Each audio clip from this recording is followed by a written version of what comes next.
Truly, the real you loves you. Truly, the real you loves you.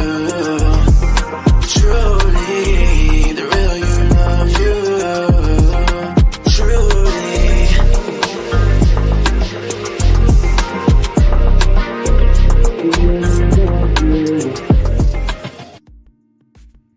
All right. Good morning, good afternoon, and good evening. And welcome to today's edition of A Course in Miracles. And my name is Oliver Blue, and I am your temporary guide on your side. In fact, I am not on your side. I am you, and you are me. And together we walk eternally and free. And so thank you for being here today as we look at, for the second time, Workbook Lesson 134. And let me perceive forgiveness as it is the idea for today. Hopefully you got to review either live or the replay of part one of this workbook lesson, as I started on it yesterday and got caught up in the review of what the Course describes as its brand of forgiveness, or the Jesus brand of forgiveness, as it is written in the student workbook lessons on page 101. And I got into that discussion on yesterday, and wow, it took an hour to really establish that, because again, we're back on the subject of forgiveness. And we're back here because it is so important. And so we wanted to revisit the foundation for which forgiveness is understood from the point of view of the Course and from the point of view of Jesus, who demonstrated that brand of forgiveness that is so foreign to what we have taught ourselves. And so so I wanted to reestablish the fact that true forgiveness has its basis in the fact that only reality is real, only truth is truth. And it has to come from that point of view in order for us to ultimately practice true forgiveness, for us to ultimately release the chains and the burdens that we have laid upon our own self by this ego perception of forgiveness, where we actually make the error real or make the act real, and then we pardon it. That's not true forgiveness. In true forgiveness, there is no, like it says here, in true forgiveness, we recognize that what we thought happened did not occur. What happens in dreams is not reality. What happens in a split mind is not reality. What happens in a life of duality is not reality. What actually happened, these events or the activities, they're not real. And so we see them for what they are. It's just an experience, a temporary experience. And a temporary experience does not replace our eternal self. A temporary experience does not replace eternity. It does not replace truth. A life of birth and death does not replace, in reality,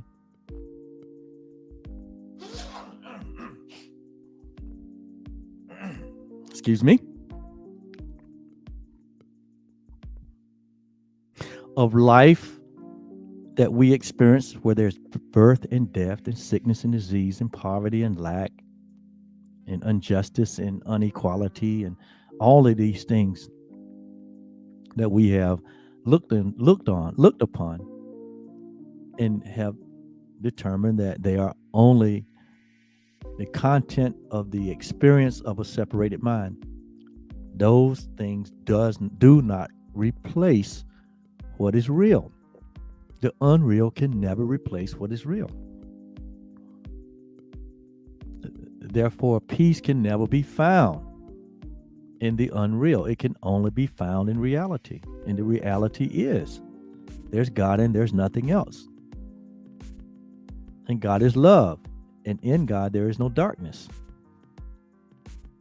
So our very identity, our very existence, it is a part and a parcel of that.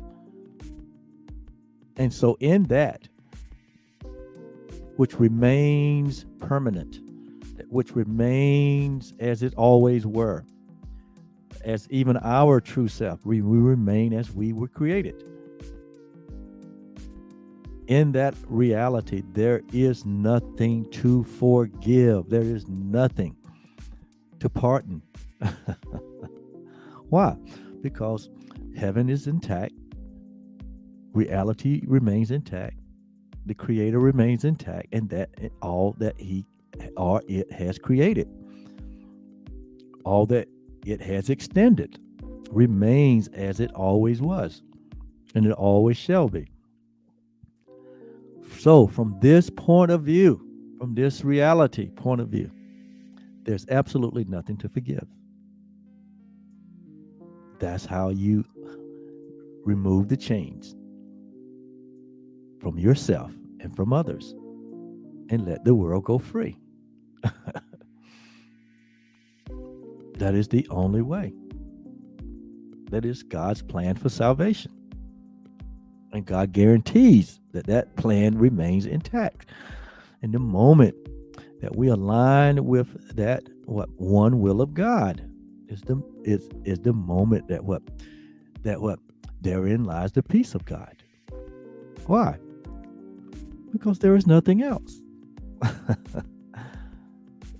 The things that we have made, the things that we have dreamed, the things that we have hallucinated about, the whole idea of separation becomes the nothingness that it is. And so we are here to declare our innocence. And our innocence includes this inner sense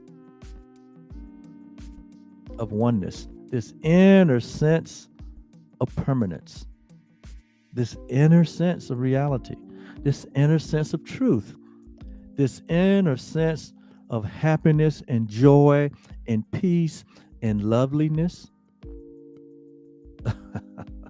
that remains as it always was. That which is real cannot be threatened.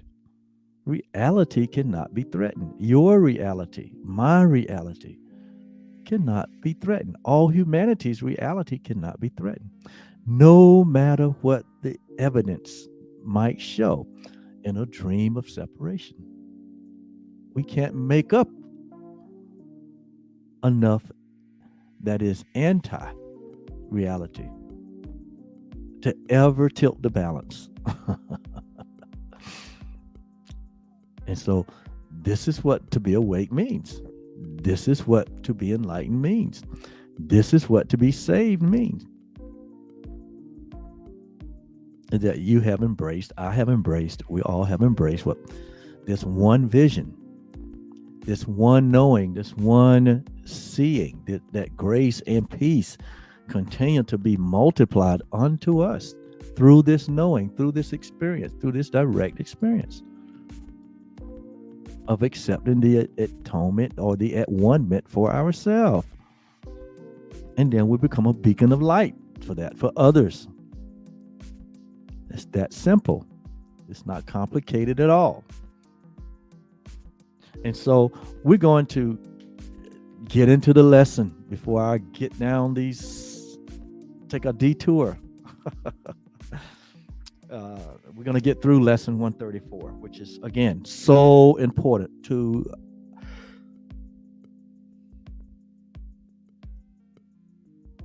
Excuse me again, which is so important. And so in workbook lesson 134, again, the theme is forgiveness. And it says, let us perceive, let us understand, let us be aware of, let us be a conscious of, let us focus on the matter at hand here. Let us perceive forgiveness. Let us understand it. Let us practice it as it really is, as it merely is. And so, as we perceive forgiveness as it really is, as it is, then what it brings about in our continuous walk, it brings about a steadiness. It brings about a certainty and a surety. It brings about stability. That as we walk through the valley of the shadow of this world, that we will what? We will not fear. We will not become afraid. We will not vacillate. That we will not be deceived by all the special effects that are in the world. We will not forget to laugh at the tiny mad idea of separation. And so it says, let us review the meaning of forgiveness as we did on yesterday. And we went very extensively through the course's description of the course's brand, or of Jesus's brand, or of God's perception of God's purpose for forgiveness. Remember, forgiveness is an idea to give us a bridge out of the dream. It's a way out of, or the way to wake up within the dream. It's the portal. So it's only needed where there appear to be separation. In heaven, forgiveness is not even an idea. It's not a concept. It's not even, it doesn't exist, because what? There's nothing to forgive. In perfection, there's nothing to forgive. In your true self, there's nothing to forgive. It's only necessary. It's only needed as an aid to point us what? Out of a belief system that the ego used to lead us down into a place of falsehood. It becomes a bridge to lead us back over to what we call the truth. So it is a temporary solution. So to a temporary, really non-existent problem. And so we reviewed the meaning of forgive. We said on yesterday that we're apt in our natural propensity to distort it and to perceive it as something that is what it's not. We will perceive it as something that is unfair, something that we will perceive it as something that includes guilt and wrath, that is justified and deserved, and that is a complete denial of the truth.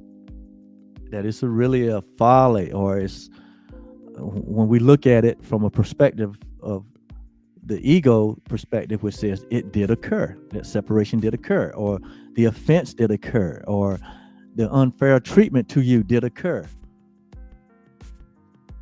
or the judgment towards you did occur. It says that it puts it in a place that this whole course is like, is a whim. because it's asking us to look beyond the real, look past the real, and deny what really happened when we know that it happened, and it's asking us to look beyond that. So that's where we distort the whole idea of forgiveness. And so it says this twisted view of what forgiveness means is easily corrected when we can accept the fact that pardon is not asked for what is true. Because if something is real, it needs no pardon.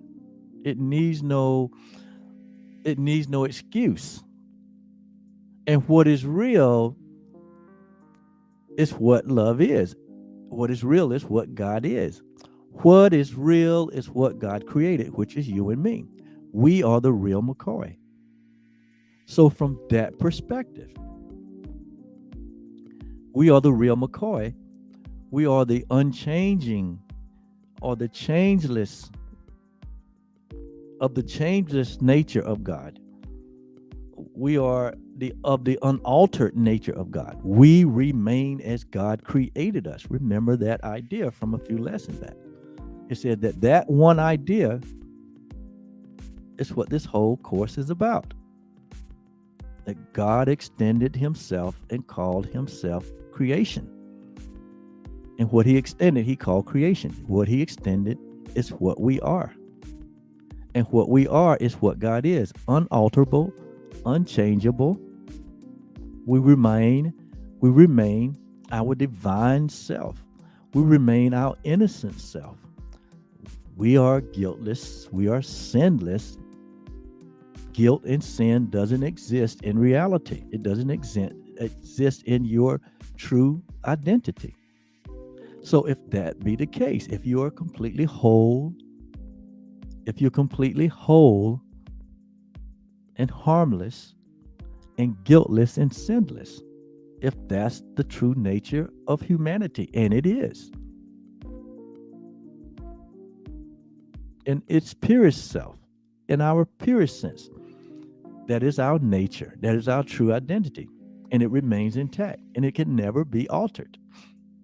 Only in dreams can we bring into an experience of anything else. And so if that be the real deal, that be your true identity,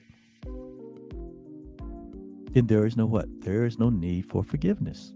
There's nothing to forgive. You don't forgive the truth. You don't pardon the truth. You don't pardon innocence. It doesn't need pardon. So the whole idea of pardon brings with it an unreality of something that is anti to our true self. So it brings in a idea of a false self, a self that is guilty, a self that is sinful, a self that is separated from reality. So it's in that belief, in that false self, that forgiveness has power to correct. It has power to transform. And the power comes through the knowing that only truth is true, that nothing really occurred. It dispels now the whole delusional idea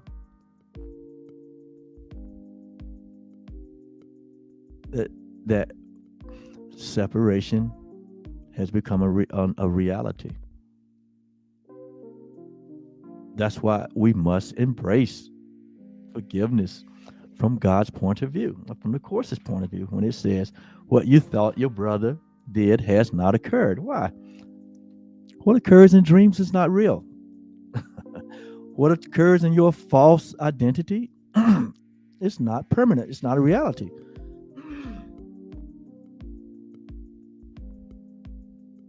So we have to come to a point. Excuse me.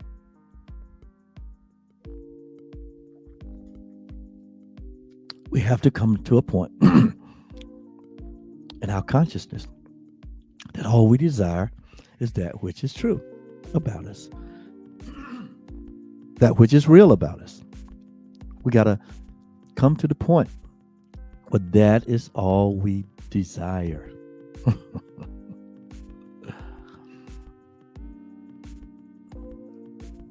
We have to come to a point where looking over the fence for something that is not there has no interest.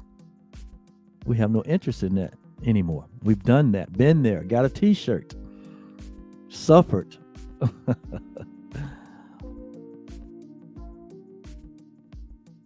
We have suffered. We have gone through the gamuts of all of that, all of the prodigal journeys, again and again and again, looking for love, looking for identity, looking for significance, where it's not. We've been through that. We got all the evidence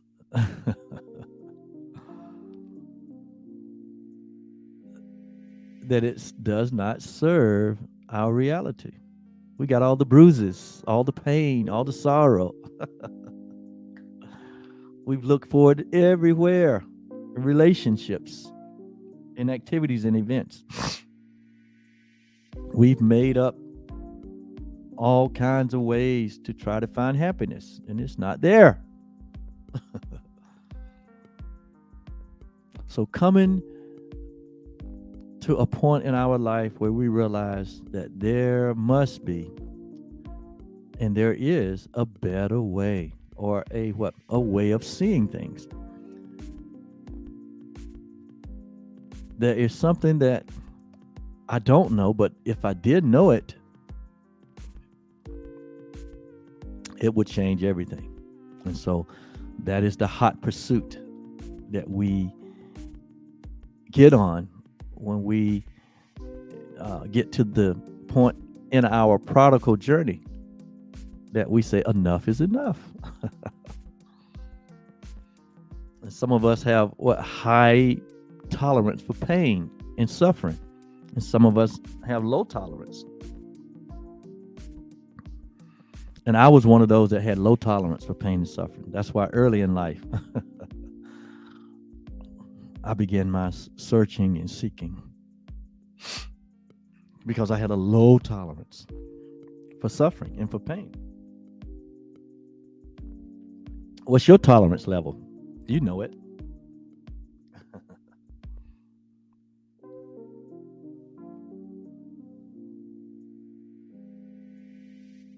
So it says, truth is God's creation.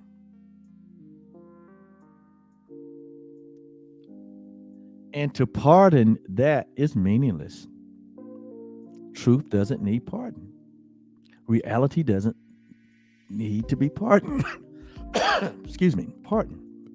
Your true self doesn't need to be pardoned. Your divine self needs no pardon, needs no forgiveness.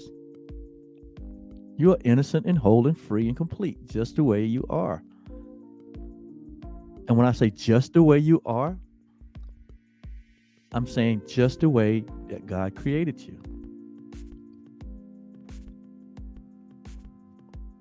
Just the way. You remain that way. You remain whole and complete. You remain just as your Father. As a timeless, notice now, this is what you have to embrace. You remain as a timeless and a formless being, not another timeless and formless being, separate and apart from your Creator, but the same timeless and formless being that God is. You share that reality.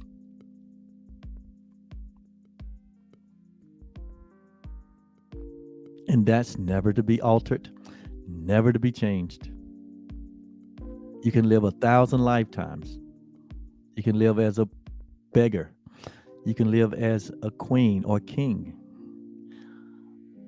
You can live as a nobody in the sense of the world, or you can live as a somebody in the sense of the world. You can be a plumber, a president, You can be a farmer, you can be an astronaut, you can be a doctor, you can be a customer service person. It does not matter the roles, the expressions, the many lifetimes, the many experiences. It does not matter what that experience is, and they be many. You can have the experience of being an addict, or you can have the experience, of being a millionaire. It does not matter. And we see all these different life statuses and roles. We see all these. How do we know these? It takes one to know one. We've been all of that. You've experienced all of that, whether you know it or not. And none of those roles, none of those experiences can alter or change an inch of the reality of what God created and what you share in that creation. Doesn't even come into the mind of your reality. And it is from this perception, it is from this understanding. In all our getting, Scripture advises us, in all our getting, get understanding, that we get under or stand under the point of view of reality and see things as they are. So it's from this point of view, from your embracing your true identity, your eternal self, that we're able to look and wait and judge not. It is from that point of view where we're able to be still and observe, become the observer. We are the awareness, we are the consciousness of all that matters. We realize that we have the mind of Christ. We are the very thought of God.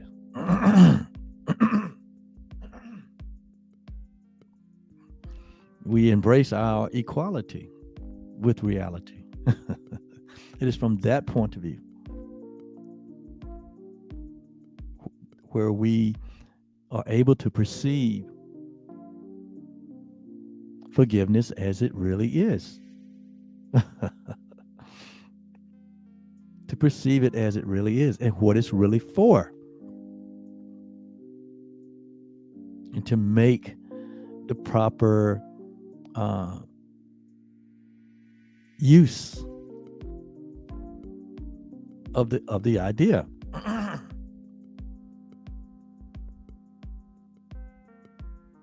It says the major difficulty that we find in genuine forgiveness on our part is that we still believe that we must forgive the truth and not illusions.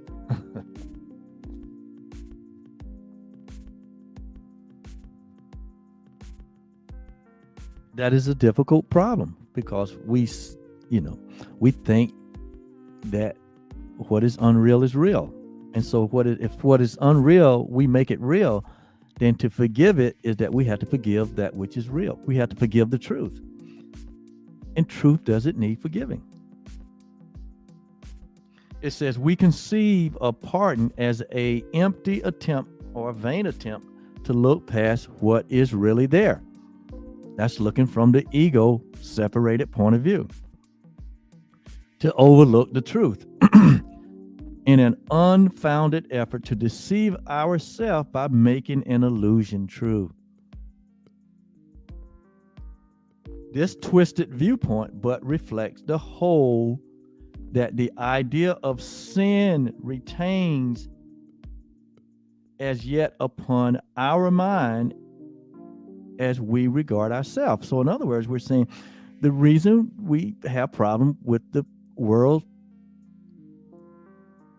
brand of forgiveness is because in the world brand of forgiveness, we retain the idea that sin is reality, that sin is true, that sin is real, and it's not real. There's nothing that anyone can do to separate themselves from the love that they are. There's nothing anyone can do to unchange or to alter their true nature. Nothing. And so, from that perspective, sin does not exist. Because what the whole idea of sin is that we are able to change something. We're able to what? We're able to break the law. We're able to what? We're able to undo love. We're able to what? Accomplish separation. And we can't. It's impossible. So the whole concept of breaking the law and being justified in punishment is a man-made idea, and it's not reality. And so as long as we believe that sin is real, forgiveness makes no sense to us. In reality, forgiveness makes no sense. It says, because you think your sins are real. See, notice now, because you think sin is real, that you really at some point in your life accomplished sin. Based on the world's definition, based on the world's criteria. You think it's real. You think you was really a part of separation. You thought your false self was true. And it's only in this ego way of thinking, making the error real, that forgiveness has no meaning. It says you look on pardon as deceptive. Yeah, you're like, how can we let them go? They're guilty. No, lock them up, throw away the key. The whole concept of forgiveness is silly. They broke the law. Lock them up, throw away the key. That's the way the world operates. All the systems of the world are built on that.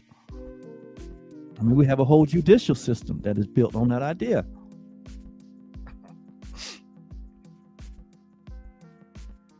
For it is impossible to think of sin as true and not believe forgiveness is a lie. So when we believe that sin is true, we also believe that forgiveness is a lie. And that's why we don't let things go. We hang on to it. We think sin is real and it is deserving of punishment. It is deserving of punishment even unto death.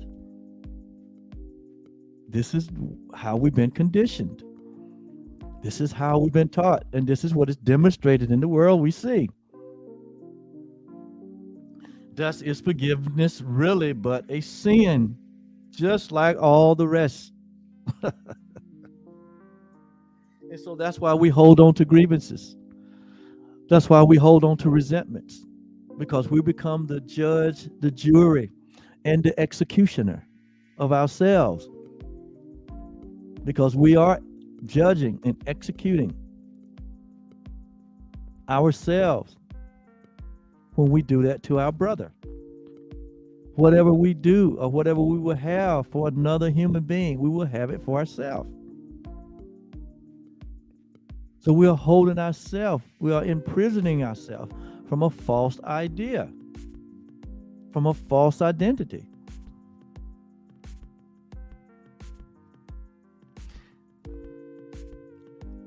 And this false identity says that the truth is false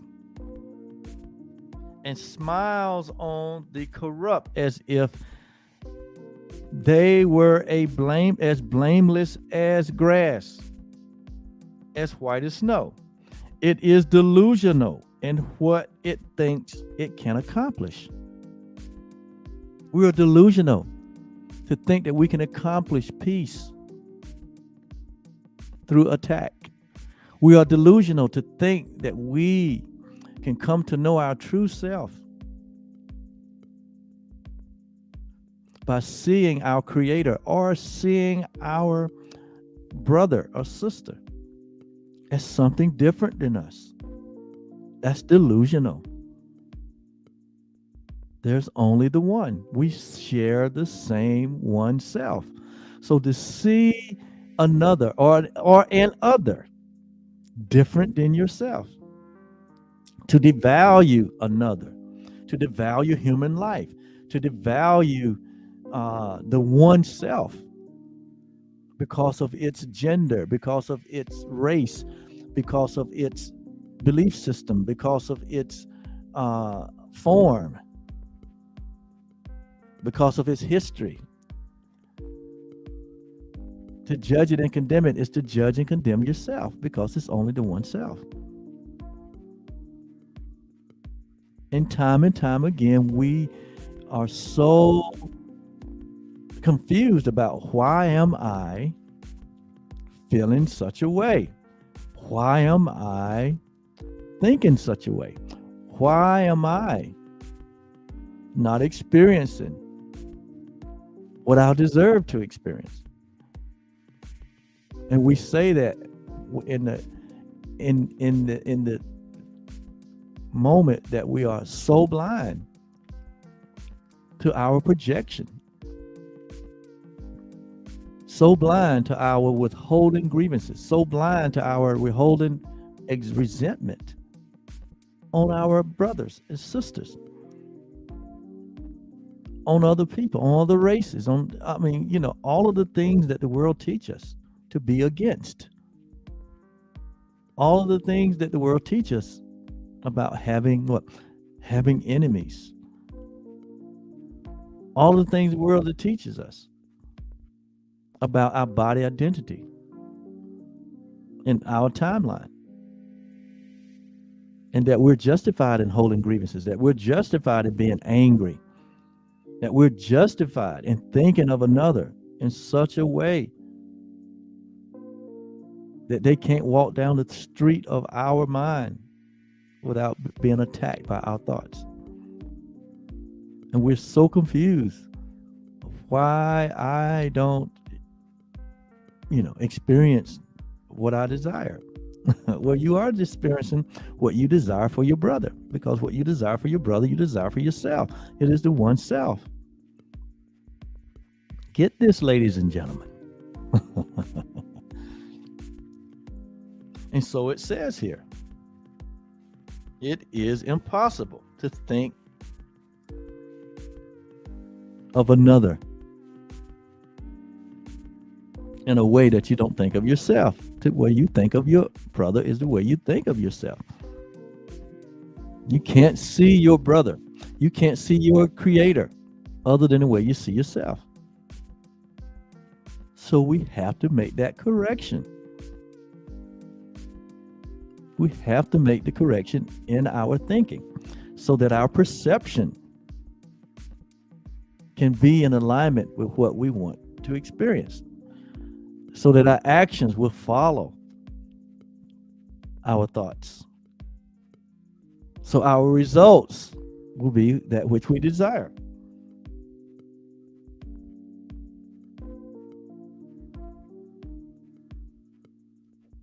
It says, pardon is no escape in such a view. It merely is a further sign that sin is unforgivable. We're still holding the concept of sin consciousness. We have to let that go. That is a religious mindset that we've been conditioned to. We have to let sin consciousness go. We have to let the idea of sin go. That you or anyone is a sinner saved by grace, as it said. That makes no sense. Because the whole concept of sin is there is no salvation for it, in the sense that sin is what? Eternal. So we make these systems that don't even have consistency within them. And that's why we're so confused. That's why when we go through all the rituals, all the traditions, we still end up what? We still end up what? With sin consciousness. Why? Because we believe that what? That is real. And we believe that what? Sacrifices are what? Required. We believe that what? Penance need to be paid. That is not a God idea. Here, I'm here to tell you, that's an ego idea. And it will not bring peace. It will not bring your innocence in a sustained way. The only way to the serenity, to the peace, to the tranquility that you desire is to embrace the truth of who you are, the truth of your innocence, the truth of your guiltlessness, the truth that you have never been changed or altered from what God created you to be. You are the holy home of God. You are the innocent one. You share the same being that God is. You live in the same essence. Your life comes from the same essence, the same breath, the same awareness, the same consciousness, the same knowing that the Almighty God is. You and God are one. It's time to embrace it.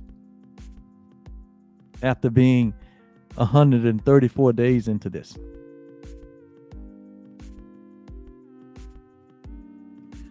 It says, pardon is no escape from such a point of view. It merely is a further sign that sin is unforgivable, at best to be concealed, denied, and called another name. For pardon is a treachery to truth. Wow. Guilt cannot be forgiven. If you sin, your guilt is everlasting. Those who are forgiven from the view their sins are real are pitifully mocked and twice condemned. This is what the belief in sin will result in. And we've all had this psychological mental experience. Even after we gone through the different traditions of the blood and the acceptation of Christ's work, and still experience, like it says here, it says we're still walking in sin consciousness, in condemnation and guilt. All of us has experienced that if you've gone that path or any other traditional path. It says first by themselves for what they think they did, right? For what you think you did. Remember, in reality, what you think your brother did not occur. So what you thought you did has not occurred. You have never been separated from God. It is impossible. It cannot and will never occur. So that has to be erased out of your belief system. You have never been separated from God. You have never wronged God. You have never wronged yourself. Only in dreams. You remain as God created you. That is the truth. That is true always. That is the point of view. That is the only reality that sets you free.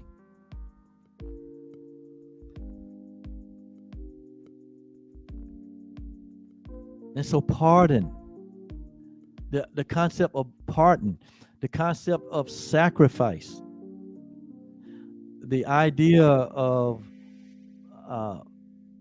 sin These are all man-made ideas that is part of the ego thought system to keep us burdened and chained and imprisoned and in guilt. Let it go. And not only for yourself, but for all humanity. Let it go. And not only for all humanity, but for the entire idea of this false identity or of the world. Let it go. The world goes free by your release. You go free by your release. It says that it is sin's unreality that makes forgiveness natural and wholly sane. You hear what it said? It is sin's unreality. Sin is not real. That's what makes forgiveness, that's what makes true perception natural and wholly sane. A deep relief to those who offer it, to themselves first of all, and then to others. A quiet blessing where it is received. So, to perceive forgiveness as it is, we have to embrace the unreality of the S word, of the sin word. You are sinless. That's why the Course says you are sinless and you are guiltless. You are innocent. You always have been and you always will be. That cannot be unchanged. That cannot be altered.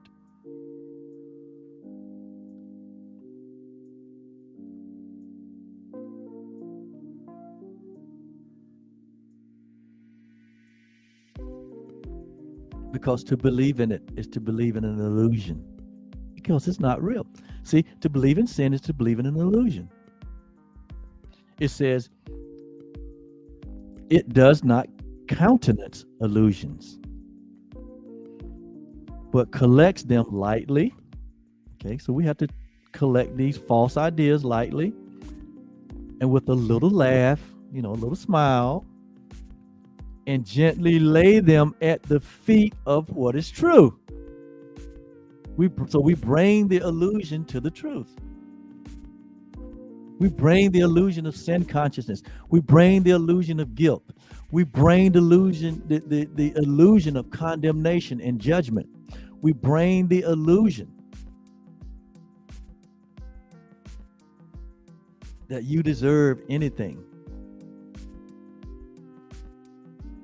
other than the love of God. We bring all those illusions to the truth. What is the truth?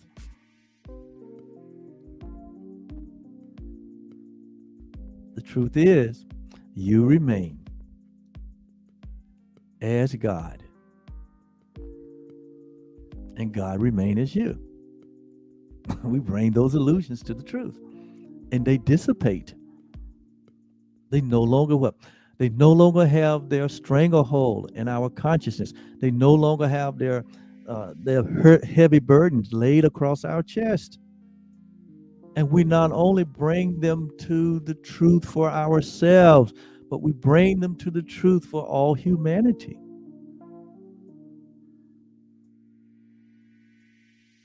Love has forgotten no one. Because remember, it is the one self. So for one self to be in prison is for all the selves to be in prison. That's why all the world goes free. As you go free, the entire world is free. That's why when you are saved by this truth, the entire world is saved. It only takes the one. Because why? It's only the one. It says forgiveness is the only thing that stands for truth in the illusions of this world. So in this world, the only truth there is forgiveness. That is the only truth. Not pardon.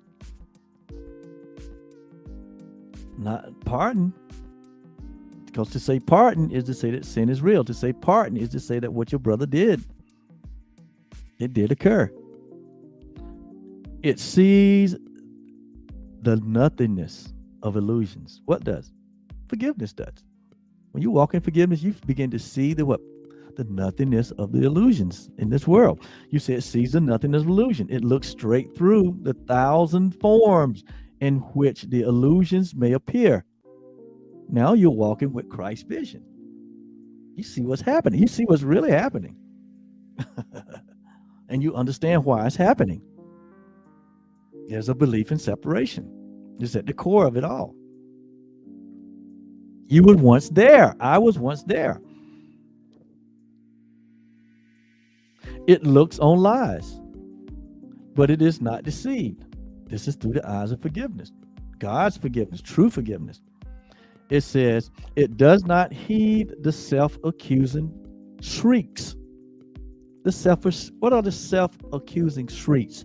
Those thoughts that comes to our mind, those thoughts of judgment, those thoughts of the past, those thoughts of guilt, those thoughts of sin, those thoughts that always try to invade your mind, our mind, with judgment, always trying to get us to revisit the falsity of sin consciousness and guilt, always trying to get us to reconsider how bad we are and how ashamed we should be and what we did and who we did it with and why we did it. Always try to revisit us by getting us to hold on to grievances, to hold on to resentments towards others.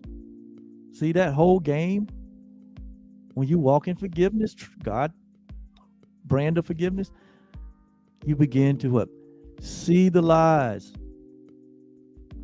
all its thousands of forms and all its appearances. You're able to look straight through the nothingness that they are.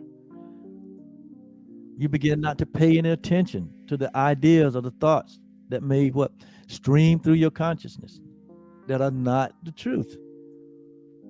You begin to unfriend those false ideas that you befriended. You begin to allow all the bands of wickedness that you have allowed to entangle your consciousness, to entangle your psychological self. You begin to let those bands go free. You become untangled by all the weird ideas, by all the evil, vain imaginings, all the hallucination, all of the things that had tied you up and tangled you up that you now see as lies. And all you now embrace is your true reality. Your wholeness, your completeness, your innocence, your oneness.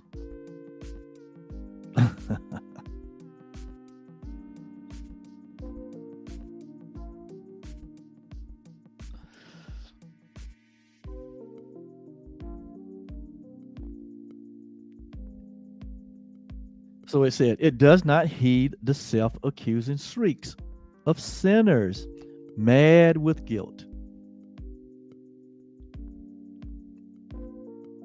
You no longer see yourself or others from a false reality. It looks on them with quiet eyes. Something happens with your sight here. Your eyes become quiet. You look.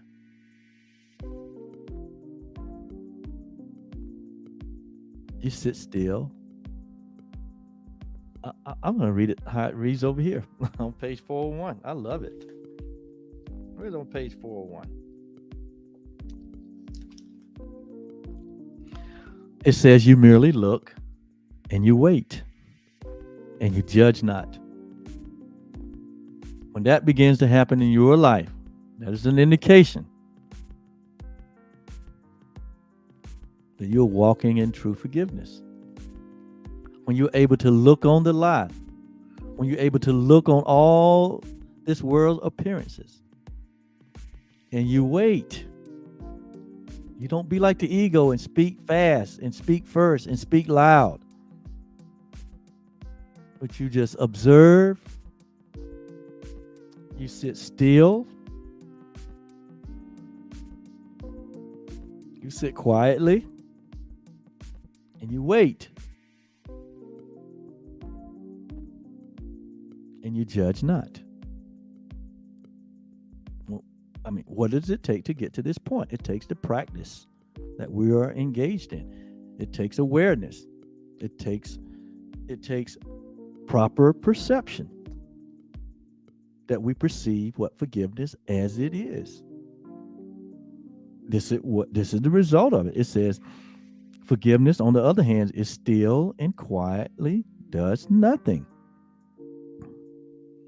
It offends no aspect of reality, nor seek to twist to its appearances that it likes.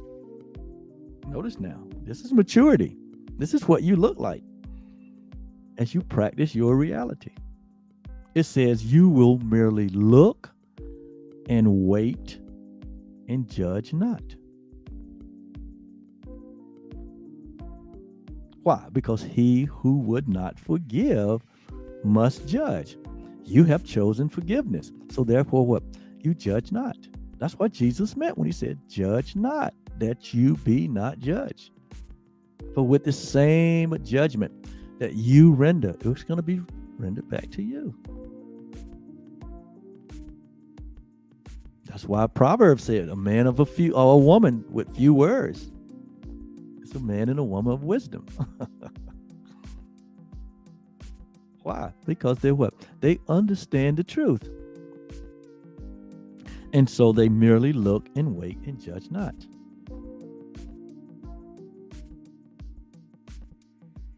Why? Because he that would forgive himself or herself, if you would forgive yourself and if you would forgive yourself, which means if you would give up the false perception and embrace the true perception of yourself, give one perception for another. That's what forgiveness is, or forgiving. I am forgiving up one perception for another, giving up what your own point of view for the only point of view there is, and for the only reality there is, which is God's point of view. If you would do this, it says, if you would forgive yourself, you must learn to welcome truth exactly as it is. Like it says here, we must perceive forgiveness as it is. You must what? It says, you must learn to welcome the truth of who you are exactly as you are, exactly as God made you or created you. You become only interested in what is real. There's no more back and forth. There's no more vacillating. There's no more straddling the fence. But you have become convinced of your identity. Like Jesus did. He became convinced of who he was to the point where he would say, I and my Father are one. Are you that convinced? He became so convinced about the truth of his reality, he would say, I am the truth, the way, and the life. Are you convinced about that to where you can say, I am the truth, the way, and the life? Because you are. He became so convinced of his identity that he said, Father, I forgive them. He didn't ask God to forgive him because he understood his oneness with God. He said, Father, I forgive them, for they know not what they are doing. Can you, in your truest self, release the world? Can you, in your most divine self, release all humanity to say that, Father, I forgive them, for they know not what they are doing? So all the world is let free by your forgiveness. That's why you are able to forgive the entire world. Do you see what we're saying here? Do you understand the power you have to set the whole world free? Do you understand the absolute, infinite position that you are in? Yes, you and me and all humanity. When you wake up, when you become aware, when you are enlightened, when you have embraced the truth that's true always, when you know that God has guaranteed salvation for all humanity.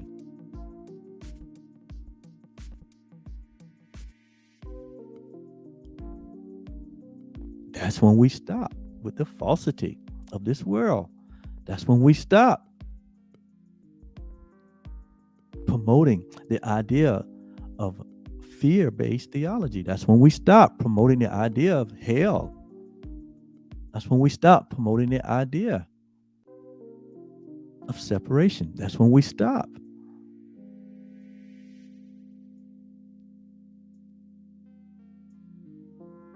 giving any credence to anything that doesn't promote the oneness of God. This is when we really embrace, let thy will be done, O God. Not my will, but let thy will be done, O God, on earth as it is in this unchangeable reality that we call heaven.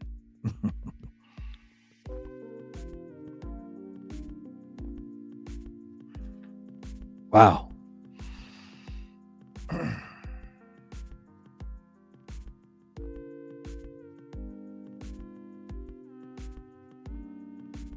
It says, it looks on them, it looks on illusions with quiet eyes and merely say to them,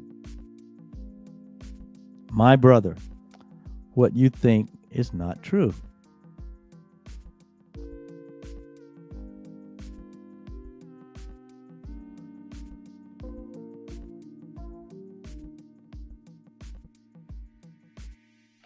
So it says, there is a very simple way to find the door to true forgiveness and perceive it open wide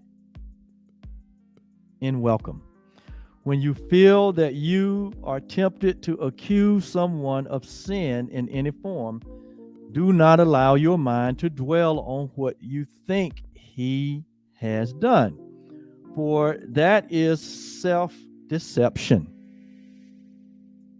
Ask instead, would I accuse myself of doing this?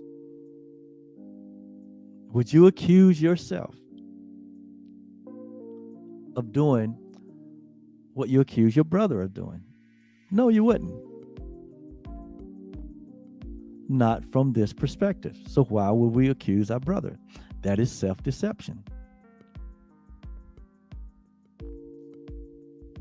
It says, thus will you see alternatives for choice in terms that render choosing meaningful, and keep your mind as free of guilt and pain as God himself intended it to be, and as it is in truth. It is but lies that would condemn. So now, therefore, there is no condemnation. That's what the Bible says. That's what it meant. Therefore, there is now no condemnation or judgment in them that are what in Christ, or them that what are in or as or have embraced the reality of their oneness, or their state of being Christ, which is oneness. In truth, is innocence the only thing there is? In truth, there's only innocence. Forgiveness stands between illusions and the truth, between the world you see and that which lies beyond, between the hell of guilt and the heavens and of heaven's gate. So forgiveness becomes this bridge in which we erect in the world, and we bid all humanity to cross this bridge of forgiveness, cross the bridge from guilt to innocence, cross this invisible bridge of separation to oneness, cross this invisible bridge of false identity to your true self, from dreams of separation, from attack and hatred and bitterness, cross the bridge over to the perfect place of peace.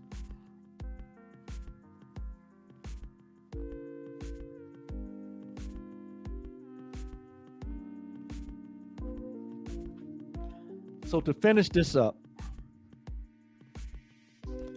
the fight is over. You see, the fight is over. There's no need to fight. There's no need to kill. There's no need to steal or destroy. Why? All is well. Forgiveness must be practiced, for the world cannot perceive its meaning. The false self cannot perceive the true meaning of forgiveness if you don't practice it. Nor can it provide a guide to teach you its benefits. There is no thought in all the world that leads to an understanding of the laws that true forgiveness follows, nor the thought that it reflects. It is alien to the world. What we're talking about here is alien to the world, as is our own reality. It's alien to the world. To the false self, the reality is alien to the false self. And yet it joins our mind with the reality in us. Even though it's alien, it joins our minds. The truth joins our minds.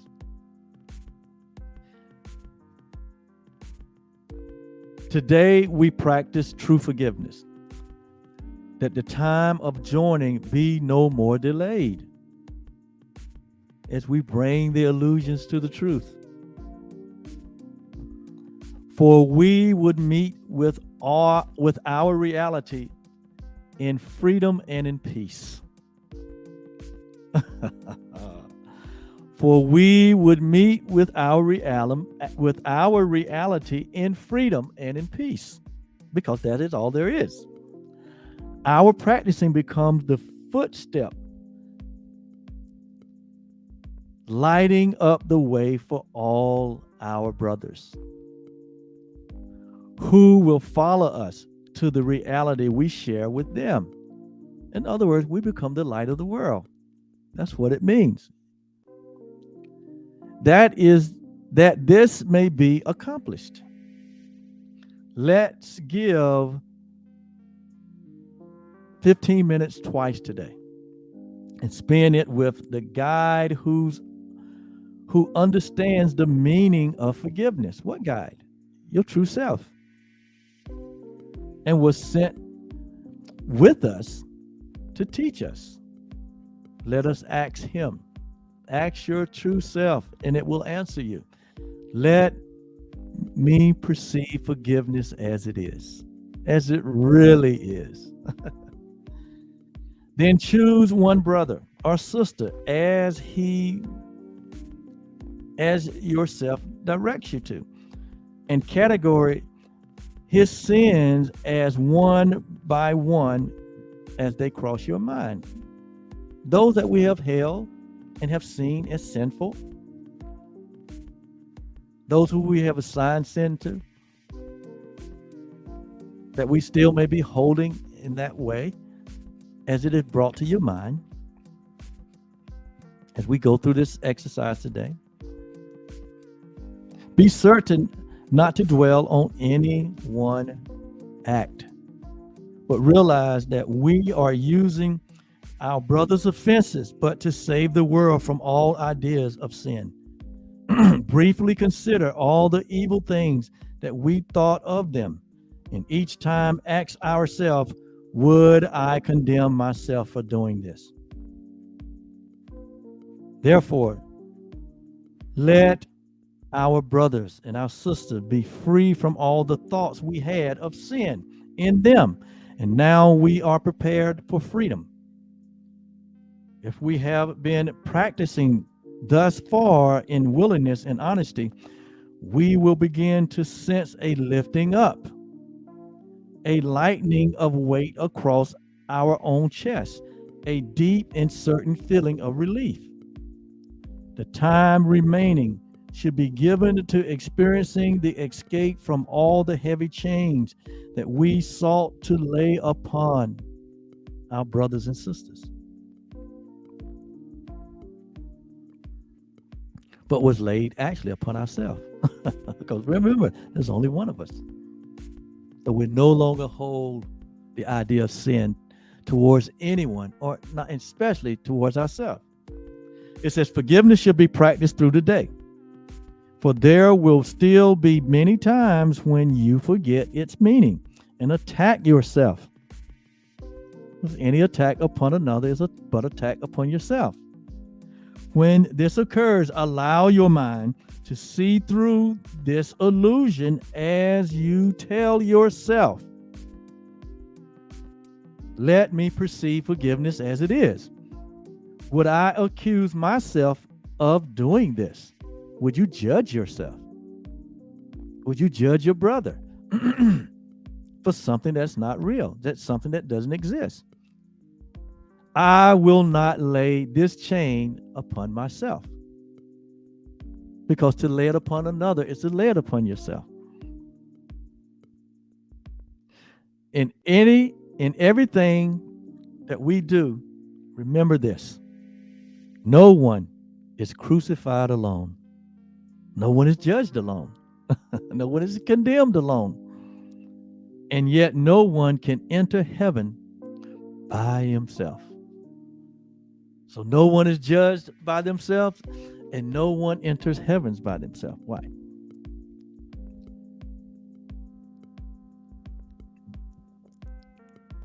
Love must be total. Love must be complete. Your forgiveness must be total, and it must be complete. That's why your judgment is whole and complete. And so today we judge ourselves in righteousness. We judge the world as free. We judge all humanity as being innocent. There is nothing but the guiltless. There's nothing but the innocence. There's nothing but the freedom and the peace and the love and the joy and the happiness that we all share. That's our reality. And so we move forward in this day as we practice. Remember, it has to be practiced over and over. And we won't have to look for opportunities. Just sit quietly, like it says, twice today for 15 minutes. The opportunities are already what we still may be holding on to. Today we release that. Today the whole world goes free. Today all humanity goes free. Today I walk into freedom of that reality. So now we see forgiveness as it really is, and we experience it. We become the light. Each footstep we take today lights the way for all humanity, those that will come behind us, to know how to embrace their reality and to show up as the light of the world. You are the light of this world as you practice the Jesus brand, the Courses brand of true forgiveness. Thank you so much. This has been a great lesson, and go through your day today remembering what we have talked about. Selah, have a great day. Bye-bye.